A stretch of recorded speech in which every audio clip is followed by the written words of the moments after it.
What happens if you buy a house and you can't close? Ted and I have some thoughts. Let's begin. This is Debt Free in 30. Here's your host, Doug Hoyes. Ted, welcome back. This is Debt Free in 30. In case you were wondering why you're sitting in a podcast studio with headsets and microphones. With blacked out walls. Exactly. What is this? What is this place? And so, you know, we're supposed to talk about debt. This is not the real estate show, but it's a big topic. It is. We've done some shows on it. Obviously, Ron Butler was on talking about mortgages a few weeks ago. Didn't you do that one live? We did. We did it live. Exciting stuff. This one is not live, but people who are watching on YouTube can see the clock over your shoulder, so they will know that we record it in real time. And I want to assure you all that we are alive while we're doing That's right. Whether we're alive when it's released, who knows? So, okay, so here's the thing. Yeah. For many years, decades in fact, house prices just kept going up. Up. Yeah, actually decades is right, isn't Millions of years, house prices always. Don't know about maybe that. Not quite that. And then, of course, we hit early 2022. I believe February of 2022 was when house prices kind of hit the peak. And they have started to fall since then. Now I know I don't want comments on YouTube. Well, in my market, things are really good. In my house, okay, I understand it. An overall perspective, things have come down. So here's the problem. If you had bought a pre-con house and then it was due to close, it might be worth less. That's the problem. Right. So first question, what does pre-con mean? All right, well, so with housing, it means pre-construction. The house hasn't been built yet. And so if I'm a builder, that kind of makes sense, right? Because I go out and I buy all the land and I'm going to put up, I don't know, 200 houses, 1,000 houses, whatever it is.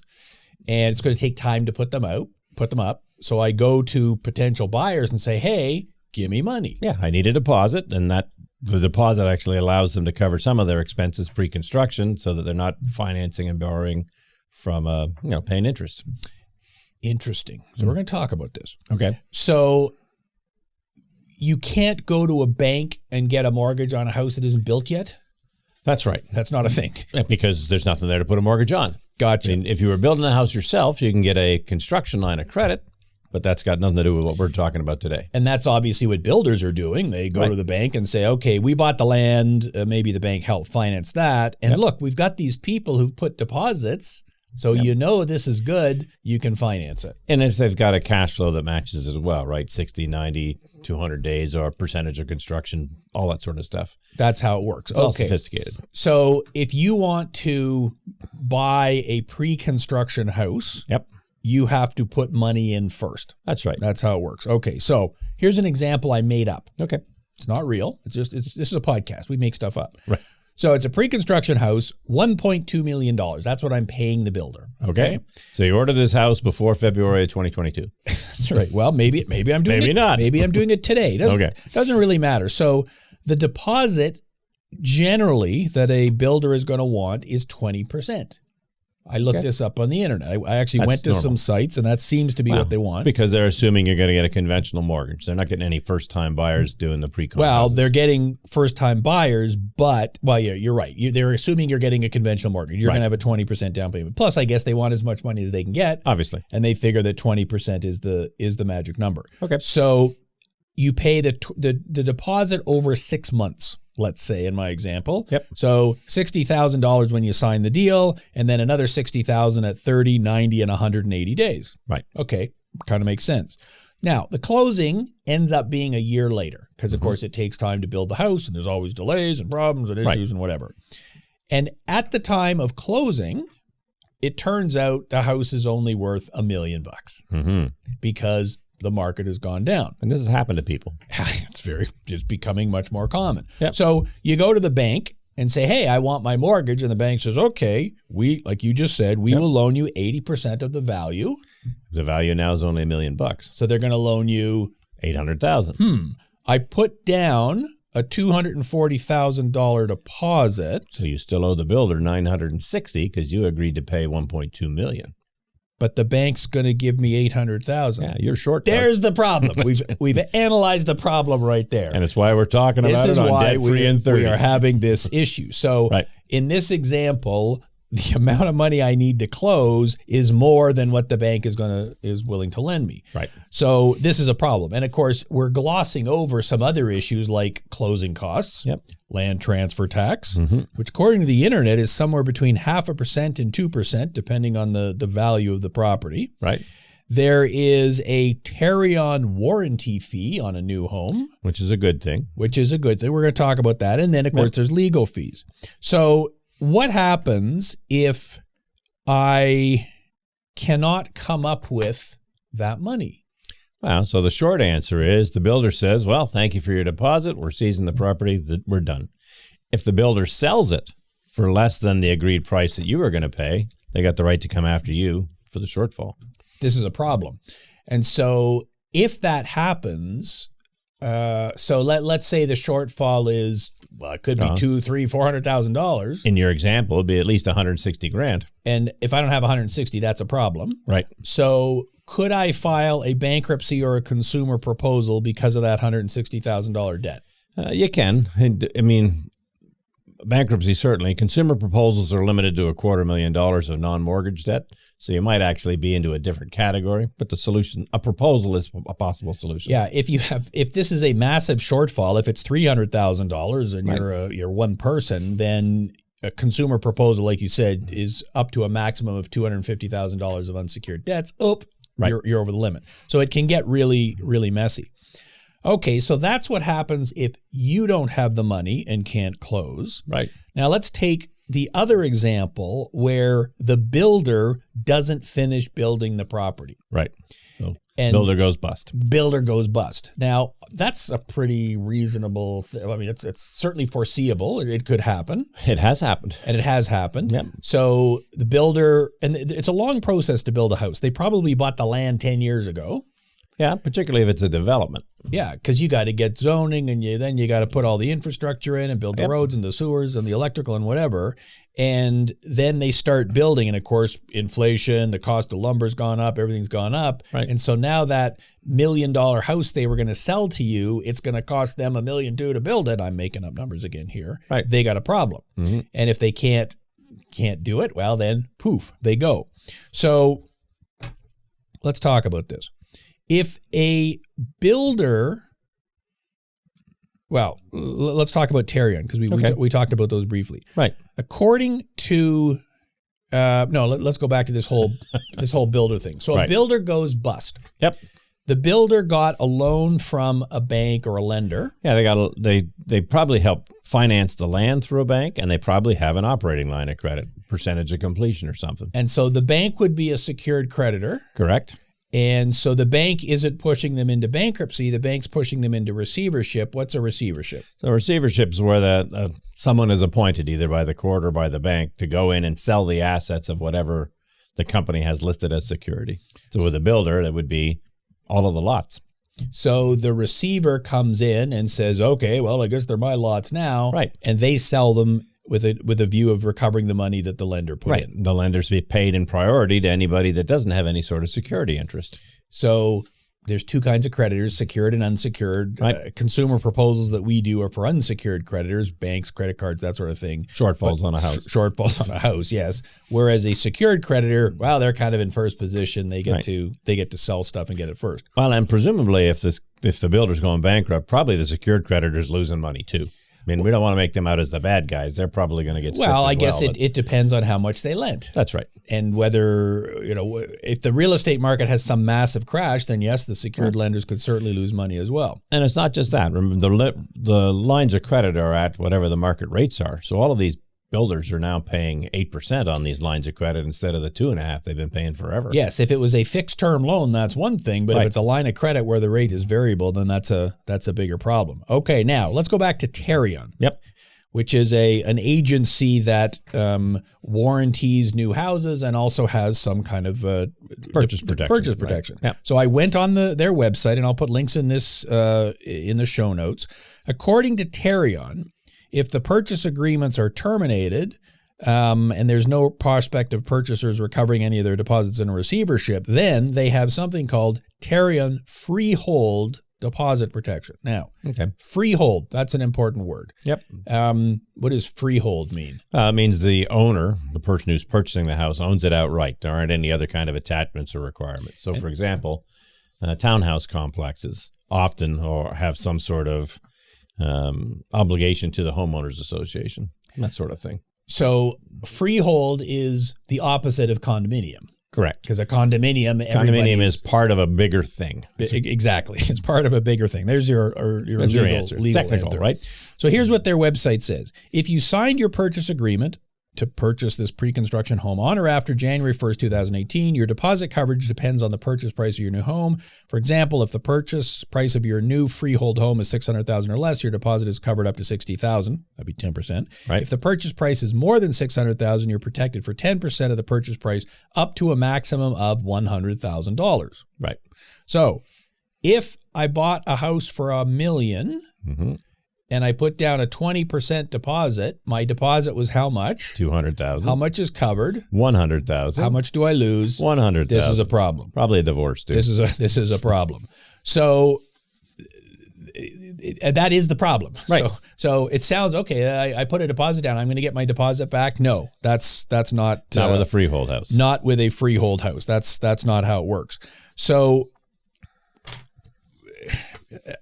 does the average person understand that? I don't know. Of course not. And it's not something the builder's going to tell you when you're in the showroom picking out countertops and cupboards. No, because they don't expect you. They're going bust. Now, there's a difference between a freehold and a condominium. Right. There is something called the Condominium Act. And under the Condominium Act, builders are required to place all deposits in trust. Right. That's interesting. So, and that kind of makes sense, I guess. Well, it does, because a condominium it's sort of like buying into a credit union. You're part of a bigger whole. So you've got your own unit, but your unit is part of this much larger thing, and you're participating in that larger thing. So we have a law in Ontario that says if it's a pre-construction condominium and you put a deposit down, the builder has to leave that in a trust account. They can't use it to fund the building of the building. Right. Now, obviously, if they have a few $1 million in trust deposits, they can go to the bank and say, look, we know we're good for the money because the money's already sitting there. So I think it makes it a bit easier for them to finance. Maybe. At least the banks are used to it. The banks are used to it. Whereas if it's a freehold, a single house or a bunch of townhouses or whatever, the builder can do whatever they want with the money. Right. Well, and the relationship is completely different, right? With a freehold, you are buying something directly from the builder. With a condominium project, you're buying a piece of the condominium project. So the relationship is different. Yeah, but it's analogous because I'm still dealing with the builder. Hey, I would like to have granite countertops, please. The builder can do that.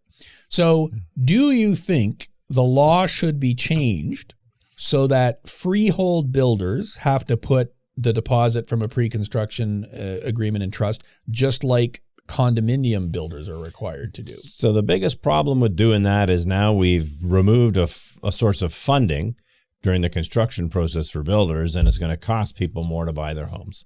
If the builder has to finance the entire 100% as opposed to getting some kind of deposit, then they're paying interest on 100% as they build this thing.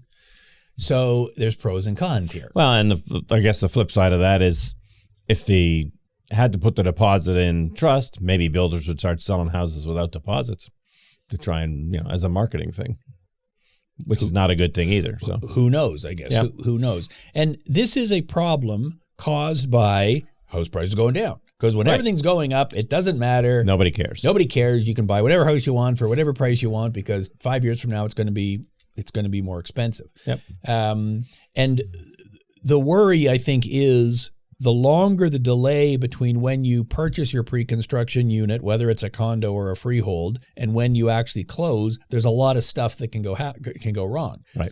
With freehold homes, it's not that unusual for you put your deposit down and a year later the house is done. Right. Whereas if you're building a 50-story condo building in downtown Toronto, much more likely there are going to be delays, some kind of interruptions. And we have seen examples of that. Well, right now condos in Toronto aren't selling at all. So, well, they're not like they used to. Right. Not like they used to. So that's the big risk that you are taking. Now, we are recording this on, what day is today? November the 7th, 2023. And so in the news yesterday, there was a fire. Mm-hmm.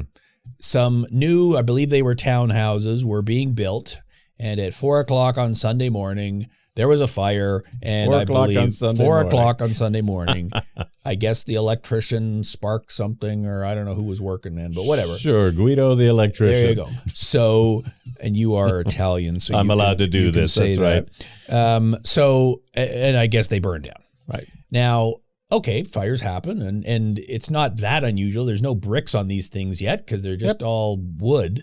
But, tell me the conspiracy theory here. Who benefits from this fire? Well, the builder would have had the units insured, hopefully, and now they can either the whole thing gets written off or they start over, but they're going to get a payment from insurance for whatever they out of pocket already. And if I'm the purchaser and I'm going, gee, I'm going to lose a couple $100,000 when I eventually close, am I really broken up about this horrible tragedy? Right. So now we're just giving conspiracy theories. So That's right. We'll edit that out of the final episode. I'm sure we will. It had nothing to do with what we were talking about. Okay, so let's go to practical advice here.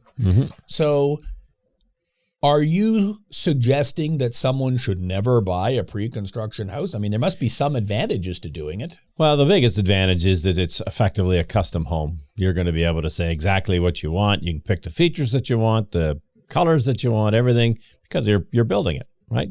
The disadvantage is you got to pick all the features that you want, the colors that you want. I don't know how many marriages have been lost because they decided to build a home. There's so many hundreds of decisions you have to make. Yeah, and they seem trivial at the time, and I'm very bad at all that stuff. Right. Because I cannot visualize what the counters are going to look like. Wow. And you know, when I was young, I renovated a condominium because that's where I was living while I was single. Then I built a house and I used all the same decisions. I just gave the builder the list. That's right. The paint will be white. That's right. Everywhere throughout. Cupboards will be this. The counters will be that. And fortunately, we both have wives now who can make all those kinds of decisions. But yes, and it's, of course, it's not a completely custom home because it's a subdivision and whatever. But yes, it can be. Yep. You can say, here's what I want. Yep. The financial risk, of course, is you're paying up front for something that may be worth less in the future. Now, in the past, house prices kept going up. It didn't matter. So there were lots of people who would buy more than one pre-construction condo or house. And then they'd flip it just to make the profit. And so what they would do is an assignment sale. Right. What does that mean? Assignment sale, you're assigning your right to the purchase to somebody else. So the condo or the freehold is going to be finished, 2 months from now, at which point I have to pay X number of dollars. Well, I can take that contract, sell it to someone else. Right. And if the price has gone up, somebody might give me $100,000 for that contract. Yep. So it could be a great deal for me. So, okay, practical advice. I think number one, most importantly, you should understand what the deal is. Yeah. Remember that when you're buying a house, well, most people, maybe 2 or 3 over their lifetime, maybe 4, I don't know. So you don't have a lot of experience at buying houses. You don't have any power.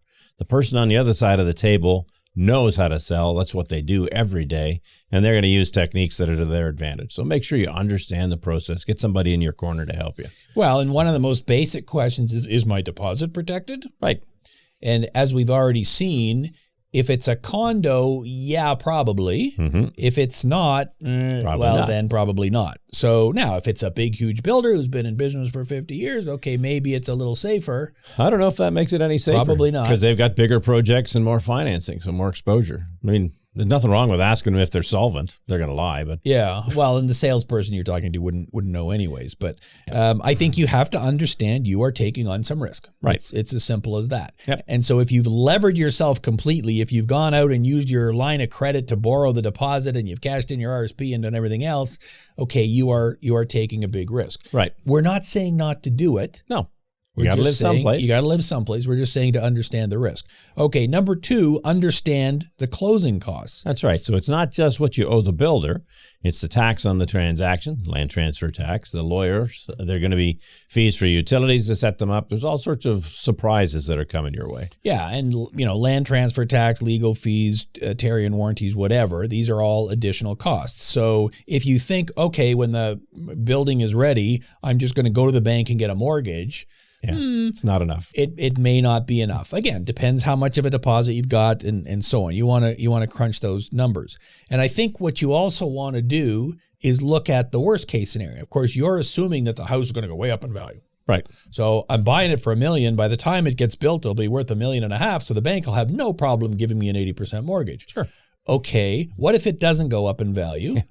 What if it's worth less? What if it's worth less? What if interest rates go up? Mm-hmm. Not that that would ever happen. Not since February of 2022. But you're which coincidentally was, I think it was March of 2022 when they did the first increase. But what a coincidence that both markets kind of peaked at the same time. So what if interest rates are higher and I've done the math? Yep, I qualify $1 million. My mortgage, I'm going to pay $4,000. But no, it's going to be $8,000 a month. Well, and don't forget the stress test now, right? Yep. That's really what you're talking about. Yeah, because there's a couple of points on top of whatever the interest rates are. So you got to have all that stuff factored in. So the other option, as you said, is, well, you could buy an already built house. Sure. And what are the pros and cons of that? Well, you can actually inspect it. The thing is done, and therefore there's a higher level of assurance that it's actually going to close. They don't always close, but at least you can see the damn thing. Well, the risk of the house not being built isn't there. Right. It's already built. Now, okay, you don't get the same color you want and whatever, but okay, I guess you got to have some money aside for renovations or whatever. Right. But a bunch of those risks are gone. Okay, now to the really interesting question then, what happens if I can't close? So this is me, the buyer, isn't able to complete the sale. Right. So we've already talked about the other side of it. If the builder goes bust, well, you might be losing your deposit, so you should understand what that risk is. Again, there's a difference between condos and freeholds. But now we're talking about a case where and this doesn't even just apply to pre-construction houses. No, this is any housing real estate housing deal. Yep. So I agree to buy your house for $1 million. And, we're going to have a long close. It'll be 6 months from now. So 5 months from now, I go to get my mortgage and the bank does an appraisal and says, no, it's not worth $1 million. Yeah. Or you lose your job or somebody comes. I mean, there are all sorts of reasons why people can't close. Yeah. You want pre-approval so that you know what you're getting yourself into. Right. It's generally a good idea when you're buying a house. I'm not talking pre-construction. I'm just talking buy a house to have a financing clause in there. Yep. So if I can't get financing, well, I've got the ability to back out. So regardless of the scenario, I have agreed to purchase a house for this number. Yeah.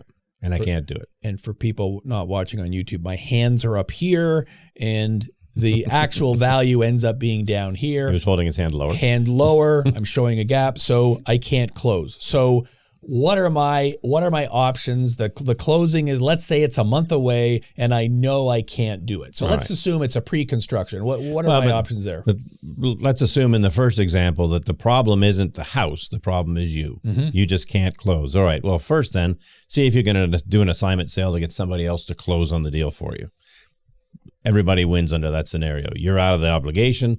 The purchaser going to step in and do what you were going to do. And so in an assignment sale, so let's say I've agreed to purchase the unit for $1.2 million. It's only worth $1 million. Okay. I've already put a $200,000 deposit down, but I'm not going to qualify even for $1 million mortgage. Right. So I guess at that point, I would be willing to sell my rights to this unit for, well, ideally I'd like $240,000 for it because that's what I put in. Right. But I guess if I could sell it for $1, it might still be worth it. Right. Because if I don't close and then the builder has to sell it, you're going to be out 160 in the math we did earlier. And it all depends what the builder ultimately sells it for. So my risk is somewhat unlimited. So if I'm doing an assignment sale, I guess I got to be willing to take pretty much what I can get if I think the market is going to continue That's going in the down. example where the value of the house is less than what it was originally. Right. I mean, what I was talking about was for whatever reason you can't close, and so now you just want somebody else to take over the sale. Right. But and so again, I'm willing to take whatever I get. Yep. Now, is it possible to go to the builder and say, okay, look, dude, I can't close. Sure. I know you're going to sue me. It's a business. Let's make a deal. Mm-hmm. And it depends on the financial situation of the builder, what they think they can actually sell the thing for. I mean, they're not interested in suing you or putting you into bankruptcy or anything like that. They just want to make a buck. And so if they can make a deal with you that lets them still sell the asset and make some money, they'll probably do it. And I would assume the builder is going to go, okay, I'm doing the math here. If you don't close on this deal, I seize your deposit, then I have to sell the house. Maybe I get less than the original purchase price. If I'm going to lose $100,000 on the sale, right, then I guess the builder would say, okay, well, if you give me $100,000, I'll let you walk away. Right. Of course, I don't have $100,000. Yep. But would the builder be willing to accept 80 or 70 or 50? Like, what's the magic number? And it all depends on the situation. So I guess it depends how much money have you got, Yep. and what is the builder willing to do? Right. And how sophisticated are you? Like, what do they think they can squeeze out of you? Because that's really what it comes down to. That's what it comes down to. I would suggest talking to a lawyer at this stage. That'd probably be a good idea. Now, I guess so the house is going to close, and I'm going to be short in my example, let's say $100,000. Yeah. So, okay, what else can I do? Find a way to come up with the $100,000. So, sell things that you own, cash out investments, do whatever it is you have to do to come up with that money. And remember, you're coming up with that $100,000 to save the fact that your biggest asset is almost always going to be your house. And hopefully 3-5 years from now, it'll have gone up in value so that you've recovered your money. So if I already own a house, then maybe I've got the ability to borrow against it. Maybe. Of course, if I've sold my house to buy the other one, then I got a problem. Right. But you've given the obvious examples. Okay, cash in whatever assets I've got. Now, if I cash in my RSP, there's going to be a tax implication. Yeah, so I'm got to understand how that all works too. Yep. But other than that, what other assets do people have that are significant enough that would make a difference here? They might have some kind of toys, an RV, a trailer, a sports car, who knows? You'd sell all your crypto. That's my crypto. Is what you would do. You'd That's sell all your crypto. Dad doesn't have crypto. Yeah. Or deal with payday loans. That's right. Yeah, some fun. Let's get into that. Those are the two. Okay, all of those things don't work. Right. I talked to the builder, and the builder says, no, forget it. I got all these other people. They're also not closing. I'm not making a deal with you. Right. I don't trust that you're going to be able to come up with the money. I want my money. And the bank won't give you a line of credit, and it's a big number. So, okay, and let's say I have no other assets. I put all my money into the deposit a year ago. I've got nothing. Pretty common. So now what do I do? Well, so now it's a commercial for us. You're probably looking at a proposal to creditors or possibly even bankruptcy.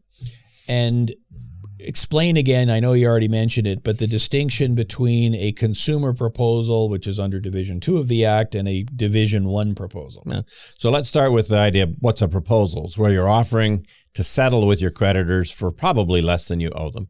So I don't know, let's say you owe $100,000, you offer to pay them back $30,000. You're probably thinking, well, why would anybody agree to that? Well, proposal's designed to be an alternative to bankruptcy. Bankruptcy, you're saying, look, I can't pay you. And there's specific rules that come into play. And we tell you how much you've got to pay based on your income and the things that you own. So the proposals, there's a threshold. Anything with non-mortgage debt under $250,000 is called a consumer proposal. The fees are lower. The procedure is much simpler. Debts over $250,000 requires court approval, so it's more complicated, a little bit more expensive. And harder to get the creditors to agree for various legal reasons. So, but yes, you're exactly right. It's I'm going to go to the creditors and I'm going to say, look, if I went bankrupt, here's what you'd get, because it's a formula based on my income and everything else. I'll give you a bit more than that. Give me 5 years to pay it instead of a year or two. Right. We make a deal. But if the house shortfall is so big, if it's more than $250,000, then we've got to go into the more complicated procedure. Right. Now, as we are recording this in November, I forget what day you said it was today. November the 7th, November the 7th, 2023. We are not doing a lot of proposals or bankruptcies for people who have not closed on houses. Not yet. Your prediction, though, is we will be. Well, all of our predictions from last year, I think, are coming true. We're going to do a show on that near future, I'm sure.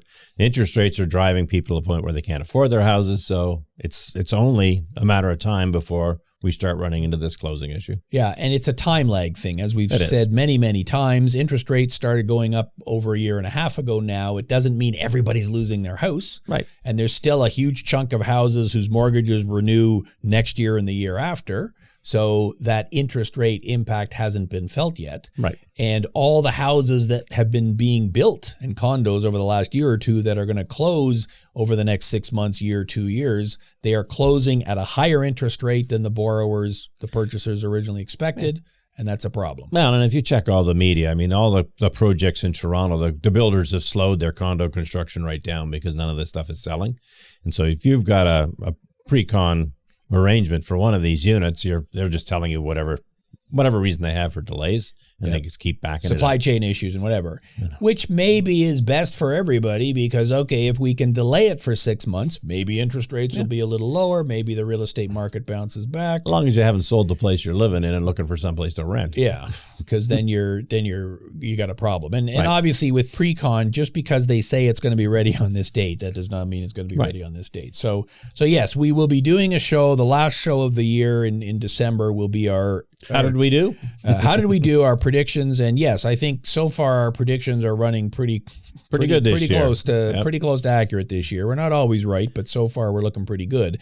And I would agree. I think it is quite likely that next year all of this real estate problem will become the story. That's right. As it all comes. So, final comment then is, if you are in this situation where you are trying to close on a house and don't think you can, I think you should definitely be getting legal advice. Definitely. So that you understand what the implications are. And if the debt problems are really severe, then you want to talk to a licensed insolvency trustee. We can walk you through the issues.